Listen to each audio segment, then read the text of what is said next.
"You're fired." 2 words I never expected to hear from my own father. Yet there he sat behind his mahogany desk, his steel-gray eyes fixed on me with a coldness I'd never seen before.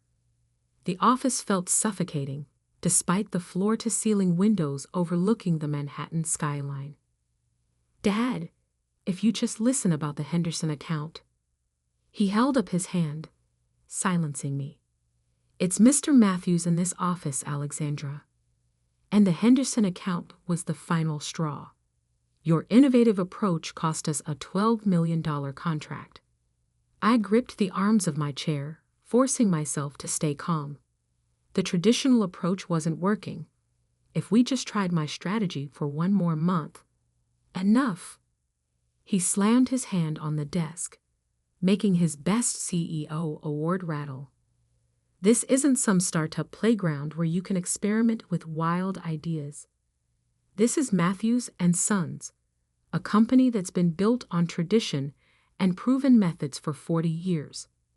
I could back a laugh at the irony of Matthews and Sons, considering I, his only daughter, had worked here since I was 16, starting in the mailroom and working my way up through every department. Meanwhile, my younger brother David had waltzed in straight from business school into a vice president position. "The board agrees with me," he continued, shuffling some papers on his desk. "You're not cut out for business, Alexandra. Not at this level. Maybe something smaller would suit you better. A boutique shop perhaps, or a small local consulting firm." The condescension in his voice made my blood boil. I stood up slowly, smoothing down my charcoal gray suit, the same one I'd worn to countless meetings where I'd brought in millions in new business. Business that apparently didn't matter now. "You're making a mistake," I said quietly. He didn't even look up. "Your severance package will be handled by HR. Please clear out your office by the end of the day." I turned to leave, then paused at the door. "Dad?" He glanced up, irritation flashing across his face. Remember this moment. The walk to my office felt like a funeral march. Employees quickly looked away as I passed, news of my firing already spreading through the corporate grapevine. Only Janet, my assistant for the past 5 years, met my eyes. "I heard," she said, following me into my office. "It's not right, Alex. Everyone knows the Henderson account was lost because David promised them impossible delivery dates." I started packing my belongings into a cardboard box. "Doesn't matter now. David's a Matthews son, and I'm just the daughter who doesn't understand traditional business." Janet watched me take down my framed Harvard MBA and various awards. "What will you do?" I carefully wrapped the photo of my mother. She passed away when I was 12, but I still remembered her last words to me. "Don't let them dim your light, sweetheart. Shine anyway." "I'm going to build something," I said, surprising myself with how calm I felt. "Something bigger than Matthews and Sons could ever be." Janet's eyes lit up. "Need an executive assistant?" I smiled, really looked at her for the first time that day. Janet wasn't just an assistant. She was a brilliant operations manager trapped in an administrative role because of the old boys club mentality at Matthews and Sons. "How about chief operations officer instead?" Her eyes widened. "You're serious?" "Dead serious." I handed her my personal card, the one without the Matthews and Sons logo. "Call me tomorrow if you're interested. And Janet, don't tell anyone about this conversation." The elevator ride down to the lobby was surreal. 15 years of my life, reduced to one cardboard box. I'd given everything to this company, sacrificed relationships, worked weekends and holidays, brought in major accounts that had doubled our revenue. And none of it mattered because I wasn't a son. As I pushed through the revolving doors onto 5th Avenue, my phone buzzed. A text from David. Tough break, sis. But don't worry, I'll take good care of your clients. Maybe retail is more your speed. I didn't respond. Instead, I hailed a cab and gave the driver an address in Brooklyn. Time to visit the one person who had always believed in me. 20 minutes later, I climbed the stairs to a modest brownstone and knocked on the familiar red door. It opened to reveal an elegant woman in her 70s, her silver hair perfectly coiffed despite the late hour. Alexandra? My grandmother's eyes narrowed as she took in my appearance and the box in my arms. He didn't. He did. She ushered me inside, straight through to her cozy kitchen where a pot of tea was already brewing. Some things never changed. Grandma Rose always seemed to know when she was needed. Tell me everything, she said, setting out her best china teacups. So I did. I told her about the Henderson account, about David's impossible promises, about Dad's coldness, and the board's decision. She listened without interrupting, her bright blue eyes, so different from my father's gray ones, taking in every detail. When I finished, she got up and walked to her study. I heard her opening drawers, shuffling papers. She returned with a thick manila envelope. I've been waiting for this day, she said, sliding the envelope across the table. Your mother knew it would come too. She made me promise to give you this when it did. My hands trembled as I opened the envelope. Inside was another envelope, sealed with wax, and a folder filled with documents. My eyes widened as I read through them. Grandma, this is your mother's inheritance, she finished. The one your father knows nothing about. Her family's shipping company holdings, real estate investments, everything she built before she married him. All in a trust, waiting for you. I stared at the numbers. Millions. Not as much as Matthews and Sons was worth, but more than enough to start something new. Why didn't you tell me before? Grandma Rose took a sip of her tea. Because your mother knew you needed to try it his way first, to give him a chance to see your worth. She set down her cup with a decisive clink. He failed that test rather spectacularly, wouldn't you say? I looked at the documents again, plans already forming in my mind. The Henderson account. They were looking for exactly what I proposed. Innovation, modernization, a fresh approach. Then perhaps, Grandma Rose smiled, it's time to show them what Alexandra Matthews can really do. I stayed at my grandmother's house late into the night planning. By the time I left, I had the beginnings of a strategy that would change everything. Dad thought I wasn't cut out for business? Fine. I'd show him exactly what kind of business I was cut out for. The game was about to change, and Matthews and Sons wouldn't know what hit them until it was too late. 1 year later, the Henderson Group's downtown headquarters buzzed with anticipation. In the main conference room, Janet, now my COO, was setting up for our presentation. Through the glass walls, I could see Thomas Henderson himself pacing, checking his watch every few minutes. They're here, Janet whispered, glancing at her tablet. Matthews and Sons representatives just arrived in the lobby. I smoothed down my tailored Armani suit, crimson red, a far cry from the conservative grays and blacks my father preferred. Right on time to watch their biggest account slip away. Alex. Janet's eyes sparkled with mischief. Did you plan this? The presentation time? Pure coincidence. I smiled. The fact that my father and brother are desperate to keep Henderson's business while I'm here to take it. Now that's just good strategy. The last year had been a whirlwind. Using my mother's inheritance and Grandma Rose's connections, I'd built Nova Enterprises from the ground up. We specialized in exactly what Matthews and Sons feared most: innovative business solutions for the digital age. Janet had been instrumental, bringing over key talent who'd been overlooked at Matthews and Sons. Turns out, I wasn't the only one tired of traditional methods. The conference room door opened. Thomas Henderson entered, followed by his board members. And behind them, looking significantly more worn than the last time I'd seen them, came my father and brother. Dad stopped short when he saw me, his face draining of color. David actually took a step backward, nearly colliding with a board member. "Alexandra?" My father's voice cracked slightly. "Mr. Matthews?"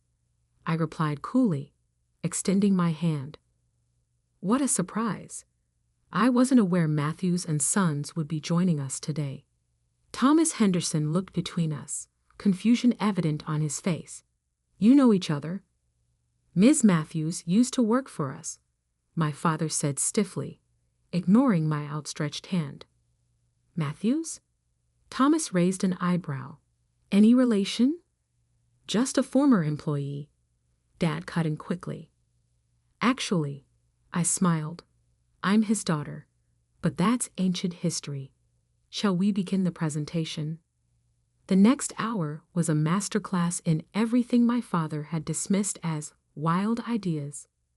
I showed them Nova's digital transformation strategy, our AI-driven analytics, our cloud-based solutions, everything the Henderson Group had wanted a year ago when Matthews and Sons had insisted on sticking to outdated methods. David's face grew increasingly red as board members nodded appreciatively. My father sat stone-faced, but I could see his hands clenching under the table. "Very impressive, Ms. Matthews," Thomas said when I finished. "This is exactly what we've been looking for. But I have to ask, why didn't you propose these solutions when you were with Matthews and Sons?" The room went silent. All eyes turned to my father. "Oh, what I did," I replied softly. "In fact, it was my last presentation before leaving the company. Wasn't it, Mr. Matthews?" Dad's jaw tightened. Before he could respond, Thomas Henderson stood up. "Well, I think we've seen everything we need. Ms. Matthews, your proposal is exactly what the Henderson Group needs to move forward. I believe our legal team already has the contracts drawn up." "What?" David spluttered. "You can't be serious. We've handled your business for 20 years. And in those 20 years, you've fallen behind every technological advancement in the industry," Thomas replied firmly. "It's time for a change." As the contracts were being signed, I caught my father's eye. He looked older somehow, defeated.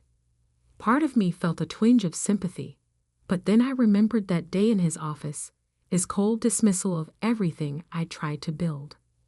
The Henderson account was just the beginning. Over the next 6 months, Nova Enterprises systematically targeted Matthews and Sons' biggest clients. We didn't poach them. We simply offered them what they'd been begging for: innovation, efficiency, results.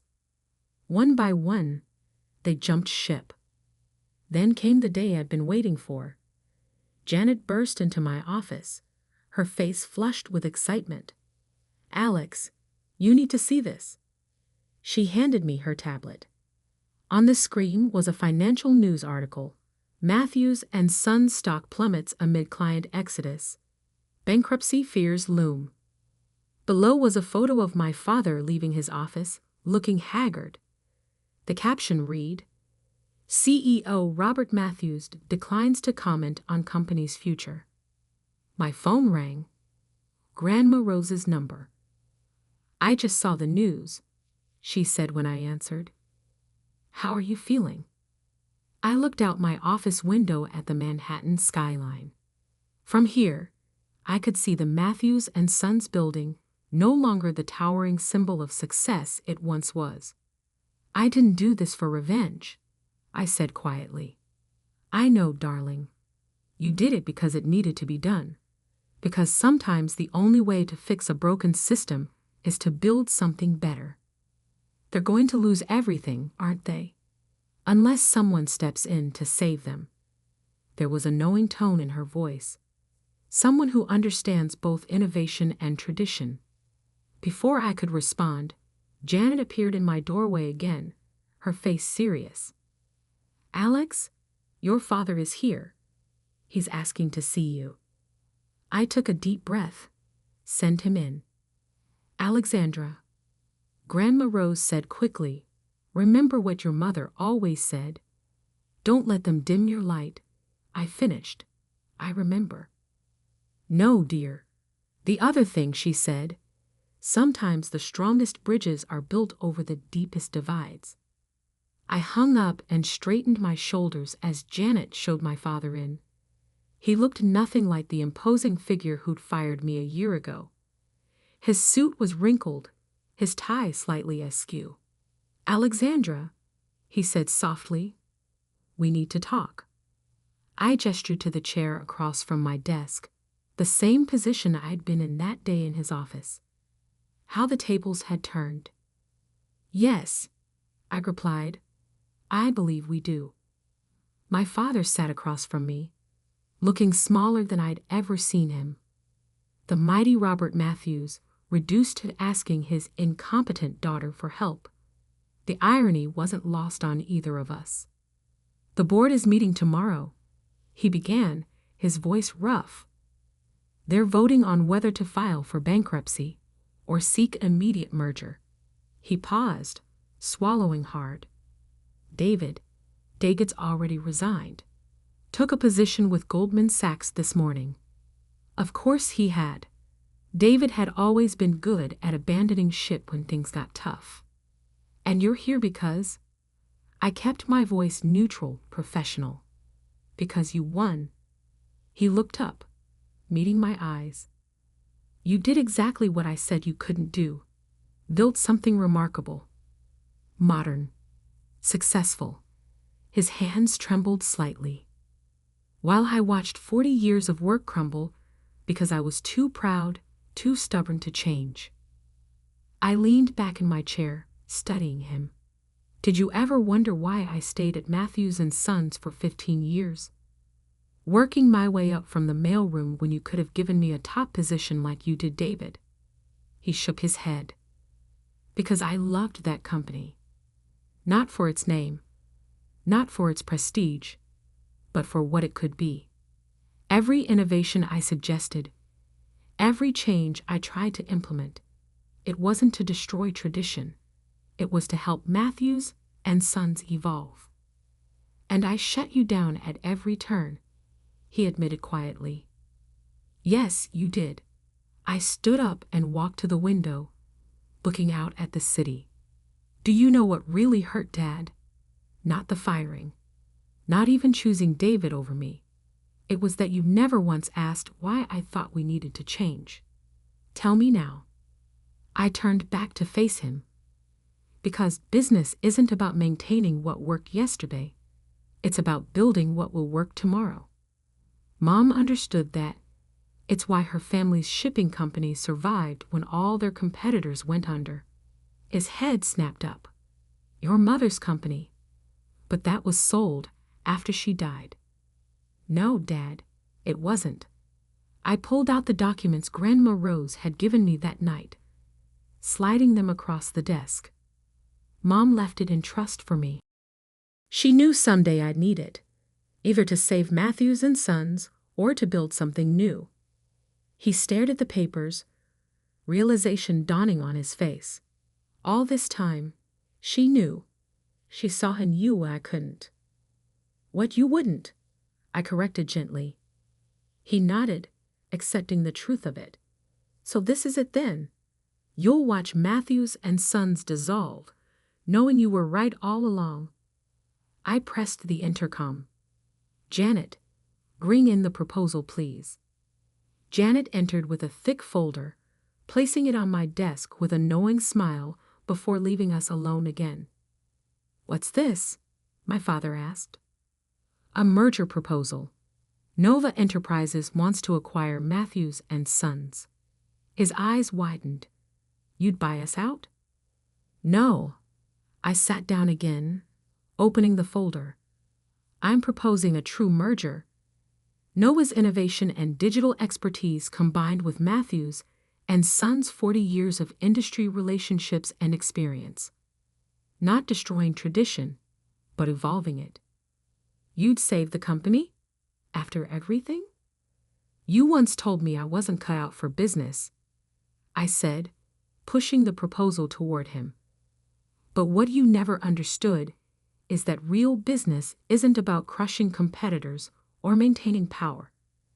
It's about building something lasting, something meaningful. He picked up the proposal with shaking hands. And the name. Matthews Nova, I replied, honoring the past while embracing the future. And my role? You'd stay on as Chairman Emeritus, focusing on client relationships, what you've always done best. I'd be CEO, leading the company's strategic direction. I paused. As equals this time, father and daughter, finally working together instead of against each other. He was quiet for a long moment, reading through the proposal. Finally, he looked up, and I saw something I'd never seen before in his eyes. Respect. Your mother would be so proud of you, he said softly. She'd be proud of us both, if we can make this work. He stood up, straightening his tie, a glimpse of the Robert Matthews of old. The board meets at 9 tomorrow morning. Join me. I'll be there. After he left, I called Grandma Rose. Well, she asked, how did it go? We're merging the companies. Matthews Nova, bringing the best of both worlds together. She chuckled. Your mother always said the strongest bridges are built over the deepest divides. You've built quite a bridge, Alexandra.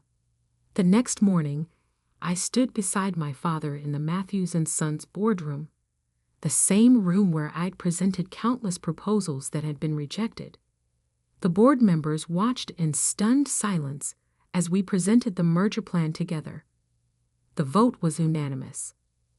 Later that afternoon, I sat in what had once been my father's office, now mine. The Best CEO award still stood on the shelf, but beside it now sat a framed photo of my mother. Janet knocked and entered. The press release is ready. Want to take a look? I smiled, thinking of how far we'd both come. In a minute. First, call the Henderson Group. I want to personally tell them about the merger. Already done, she grinned. Thomas Henderson said, and I quote, it's about time those Matthews women took charge. I laughed, then turned to look out at the city. Somewhere out there, in an office much like this one, my father was probably doing the same thing, seeing New York not as it was, but as it could be. A year ago, he'd fired me for not understanding business. Now together, we were building something neither of us could have created alone. Sometimes the best revenge isn't revenge at all. Sometimes it's showing them a better way forward. And sometimes, just sometimes, the black sheep of the family becomes its greatest legacy. That evening, I visited my mother's grave, placing a single white rose beside her headstone. The merger announcement was already making headlines. Matthews Nova, a new era in business. You were right, Mom, I whispered. About everything. My phone buzzed. A text from Dad. Dinner tomorrow? I'd love to hear more of your ideas about the digital transformation project. I smiled, typing back, looking forward to it. The sun was setting over Manhattan, casting long shadows across the cemetery. But I wasn't standing in anyone's shadow anymore. I was casting my own light, bright enough for us all to see by. And that, perhaps, was the greatest success of all.